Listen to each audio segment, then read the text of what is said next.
saya Rizka Septiawanani dengan NIM 2301054. Perkenalkan, nama saya Salsabila Dwi Andini dengan NIM 2301086. Perkenalkan, nama saya Pujadianti dengan NIM 20301075. Perkenalkan, nama saya Suci Arnita Sari dengan NIM 200301076. Baiklah, di sini kami akan membahas tentang MDI, yaitu Majelis Dakwah Islamiyah Kota Pekanbaru, Riau. Selamat menyaksikan. MDI yang dikenal dengan Majelis Dakwah Islamiyah adalah suatu organisasi yang bergerak di bidang dakwah Islam yang berada di Kota Pekanbaru, Provinsi Riau. MDI Kota Pekanbaru bertempat dan beralamat di Jalan Arifin Ahmad Rambutan yang berdekatan dengan kantor Kementerian Agama Kota Pekanbaru. Majelis Dakwah Islamiyah Kota Pekanbaru sudah eksis di Kota Pekanbaru dan Provinsi Riau khususnya sejak tahun 1978 sampai hingga sekarang. Assalamualaikum warahmatullahi wabarakatuh. Pertama-tama kami banyak-banyak terima kasih kepada Bapak Asrori sebagai narasumber kami. Di sini kami ingin mewawancarai tentang organisasi MDI. Di mana langsung aja ya Pak ya. Pertanyaan kami yang pertama itu tentang bagaimana sih sejarah berdirinya MDI itu Pak? Sejarah berdirinya MDI. Saya Asrori dari MDI, petugas di sekretariat dan juga sekretaris, kemudian hari-hari di kantor wilayah Kementerian Agama. Tinggal di Jalan Air Dingin, dekat Wir, ada Jalan Air Dingin. Kemudian pertanyaan tadi apa? Jadi lupa. Pertanyaannya itu tentang sejarah berdirinya MDI. Oke, sejarah. Kita memang tak lepas dari sejarah. Untuk mengetahui sejarah berdirinya MDI, nanti kalian cari di perpustakaan Ensiklopedia Islam Indonesia. Cari di alfabet M, ada tulisan nanti Muhammadiyah, ada MDI, ada macam-macam Maksumi. Nah, jadi nanti ada sejarah berdiri. Jadi ingat Ensiklopedia Islam Indonesia, EII, Ensiklopedia Islam Indonesia. Ada alfabet M, di situ ada jelaskan sejarah MDI. MDI ini dulu namanya GUPI, Gabungan Guru Pendidik Indonesia, didirikan oleh Partai Golkar. Jadi dulu masa Soeharto ada 3 partai yang berkuasa, Golkar, PDI, satu lagi, sama bajunya sama kalian warna ini. Tentu dia ingin membuat atau menjadikan partainya pemenang pada pemilu. Maka agar menang di pemilu, Golkar ini membuat organisasi, anak-anak organisasi. Untuk apa? Merekrut orang agar suara mereka ikut Golkar. Nah, salah satu yang mereka bentuk itu adalah MDI di tingkat pusat sampai tingkat provinsi sampai tingkat kabupaten kota. Tahun berapa itu nanti lihat pastinya di Ensiklopedia Islam Indonesia itu. Kalau tidak salah sekitar tahun 60-an.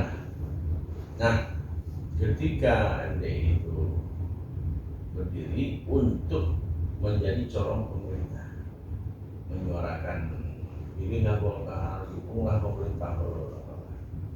Nah, ketika reformasi bergulir 98, Golkar kalah, Soeharto turun, maka MDI ketakutan.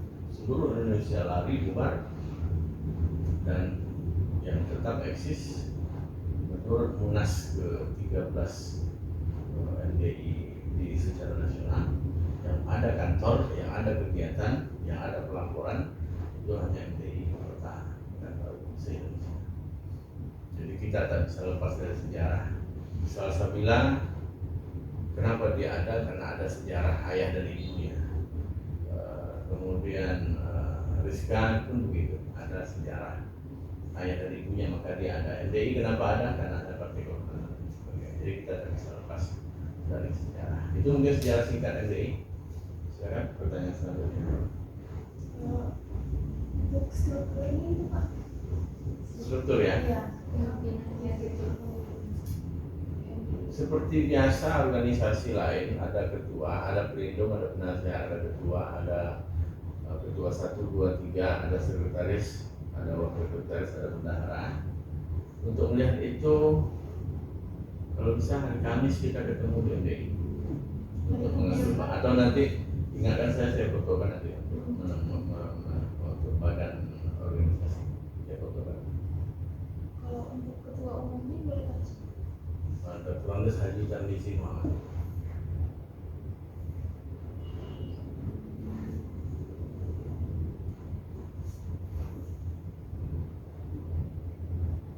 Yang ketiga, Untuk visi-misi dari visi misi ada nanti saya kirimkan di WA. Oke. Lanjut Pak, yang membedakan MDI ini dengan organisasi lain seperti apa? Bedanya pada nama saja. Kalau tujuannya sama, dakwah, amar ma'ruf nahi munkar dalam rangka mensiarkan agama, tawasau bil haq wa tawasau bis sabr. Bedanya mungkin kalau MDI didirikan oleh Golkar, kalau Ittihadul Waliyin oleh Masyumi, kalau IKADI oleh Partai Keadilan Sejahtera, kalau P3 IKMI dan lain sebagainya, itulah sejarah. Jadi bedanya tidak ada sebetulnya, bedanya pada nama, tujuan dan misi sama untuk tawassul bil haq, tawassul bis sabr, ud'u ila sabil rabbika bil hikmati wal mau'izatil hasanah, menjalankan perintah Allah untuk berdakwah, mengingatkan orang amar ma'ruf nahi munkar. Itu.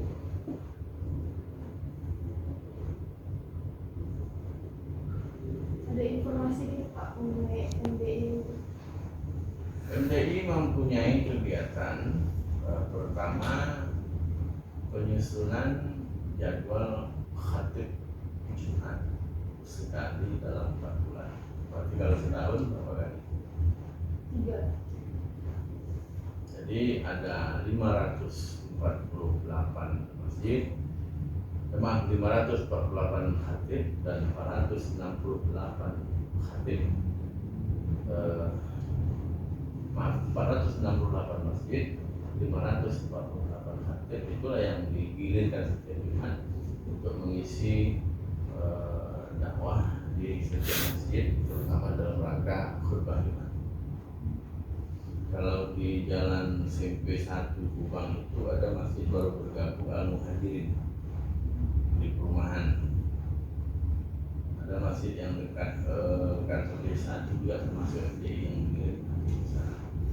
Jadi yang kedua, kegiatannya menyusun jadwal Ramadan dari bulan pertama sampai 20 bagi masjid mushola yang memang minta dari MDI Ustaz. Yang ketiga, setiap hari Jumat pagi kita mengadakan kegiatan muzakarah. Apa muzakarah? Itu bahasa kitanya take and give. Jadi misal judul Jumat nanti keutamaan membaca Al-Quran. Jadi didatangkan narasumber si fulan, dia senior dalam berdakwah.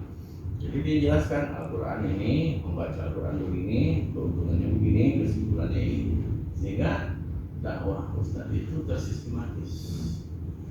Itu setiap pagi Jumat. Kalau Ramadan itu setiap hari, dari pagi jam 9 sampai 10, di mana jam 9 sampai 10 juga. Apalagi kita mengadakan kegiatan bimbingan tahsin Al-Quran. Jadi ustaz-ustaz itu kan tak juga semua bagus kan. Maka kita adakan pelatihan tahsin Al-Quran agar khatib itu dalam berdakwah enak didengar, bacaannya tidak kelentong-kengkong atau apa, tidak salah-salah, ijazah kata dia.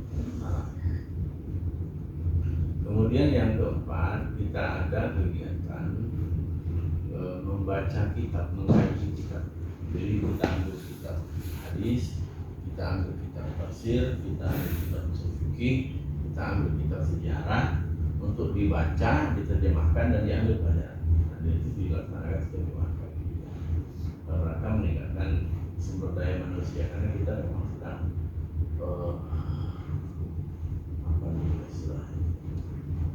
kita sedang krisis sumber daya. Kemudian kita melakukan pelatihan public speaking. Nah, dengan istilah public speaking, jadi ustadz itu yang mungkin baru terjun ke dunia dakwah, ketika dia berceramah menengok orang ramai itu goyang meja, sanggup kompor, pokoknya menggigil, bahan hilang. Kenapa? Tidak ada ilmu public speaking. Kemudian kita ada pelatihan entrepreneur. Jadi ustadz itu dia tidak bergantung pada dakwah, tidak bergantung pada amplop dari masjid dan jemaah, tapi dia ada usaha sehingga dia menyampaikan ilmu itu. Jadi menyuruh orang kaya, dia kaya dulu, baru menyuruh orang lain bekerja. Apalagi kegiatan sosial, dulu kita menyantuni anak yatim, kita ada sunatan masal, lalu kita ada bagi-bagi sembako. Sekarang ada lagi Pak Ustaz? Tak ada. Kenapa? Ya dana. Kemudian ada lagi kita kegiatan mengutus para dai ke desa-desa pinggiran, Okra, Palas, Ulin, Senayan, Ujung Badak sampai ke perbatasan. Ustadz tinggal di situ, dikasih honor setiap bulan. Apa kerjanya? Ngajar ngaji, ngajar orang berjamaah, mengajar peninggalan jenazah sampai orang bisa. Dulu, sekarang kenapa tak ada lagi? Yang tadi lagunya. Bersama hati ya Pak? Hah? Bersama hati. Bukan. Kan sudah. Jadi dia tidak hanya sekedar dakwah bil lisan, tapi dakwah bil hal, artinya memberikan contoh langsung action ke tengah masyarakat. Dakwah itu terbagi dua. Pertama bil lisan, verbal. Yang kedua bil kitabah, tulisan. Dulu kita ada menulis buletin Jumat. Jadi buletin Jumat dalam selembar kertas ditulis tentang misal judul, diangkat tentang mencintai Nabi, mencintai Allah dan sebagainya. Lalu kenapa sekarang tak ada lagi? Itu tadi lagi. Karena kita punya keterbatasan tenaga yang mengantar, keterbatasan dana dan lain sebagainya, maka ada tenaga. Walaupun kalau ada teliti menengok itu di IKMI masih tetap jalan itu untuk beberapa masjid. Tidak semua menjangkau. Kenapa? Karena memang daya baca kita rendah. Daya baca kita rendah. Kita lebih suka baca status orang, melihat story orang, membaca yang tidak penting daripada kita membaca. Nah, tidak kalah kita oleh baik. Itu mungkin informasi yang lain, pertanyaan yang berbeda. Jadi ustadzah SKB, syarat ketentuan berlaku. Pertama, ajukan permohonan, kemudian dia minimal harus S1, yang ketiga lampirkan ijazah S1-nya, kemudian kurikulum vitae, kemudian pas dokter. Cukup itu aja Pak Ustaz. Kita adakan fit and proper test. Pernah dengar fit and proper test? Diuji kelayakan. Layak nggak dia jadi ustaz? Nanti ditanya, kamu tamat apa? Saya tamat pondok Pak. Bisa ngaji? Mana Quran? Baca. Kalau tak betul bacaannya, gimana mau jadi ustaz baca Quran tak betul? Anda mau jadi ustaz ya? Yakin? Coba jadi imam. Bacaannya tak betul. Siratal kalau di ma'am ya, itu ma'am. Kemudian ada yang mengujinya dari Win, yang mengujinya Ustaz senior. Layak nggak dia jadi? Apalagi yang diuji, kita ada tetangga acara akikah, Ustaz yang diundang tak datang, bannya kempes tak sampai, nampak ibu di luar, ibu aja ceramah akikah. Coba dia ceramah akikah, ceramahnya pokoknya ceramahnya tak jelas ujung pangkal, tak bisa. Maka dia harus melatih yang namanya fit and proper test. Fit and proper test, uji kelayakan. Jadi kalau mau jadi pejabat itu ada fit and proper test. Tesnya dulu, tes dulu kepribadiannya bagaimana, ilmunya bagaimana, latar belakangnya bagaimana. Jangan sampai nanti membeli kucing dalam karung. Meongnya bagus, suaranya bagus, tapi rupanya bacaannya salah. Kenapa ini kami lakukan? Pernah terjadi, kami tak pakai fit and proper test, kami terima aja. Ceramah lah dia, bacaannya tak tepat, ceramahnya kemana-mana. Enggak, taman STM Pak. Oh, bukan tak boleh, tapi bagus bacanya, punya bakat, punya ilmu. Tapi kalau hanya maaf cakap, hanya untuk mencari duit dalam berdakwah itu susah, tak maju dakwah. Jadi untuk masuk MDI fit and proper test. Kalau siap di fit and proper test masuk. Jadi harus ya Pak, S1 tentang pendidikan agama Islam. Karena nggak mungkin orang yang belum kuliah menceramai orang yang udah S2 di bawah. Karena jemaah itu jangan dianggap mereka nggak tahu, mereka tahu kita juga. Anak-anak menceramai awalnya.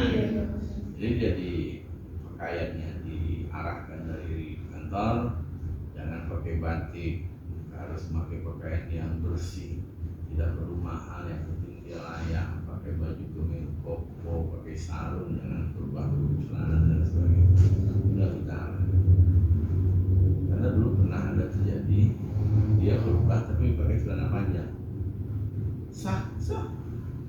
Cuma kan kita ada istilah al-'adatul muhakkamah, adat kebiasaan itu menjadi hukum.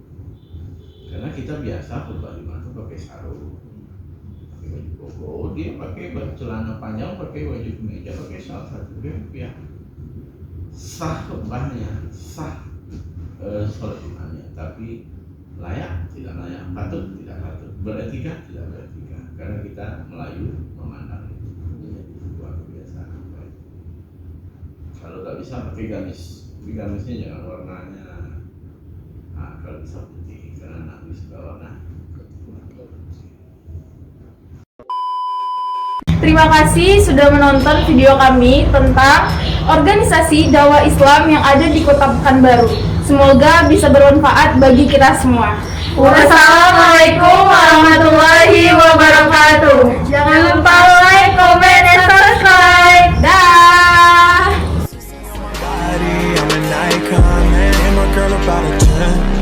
I should fuck her in the Benz.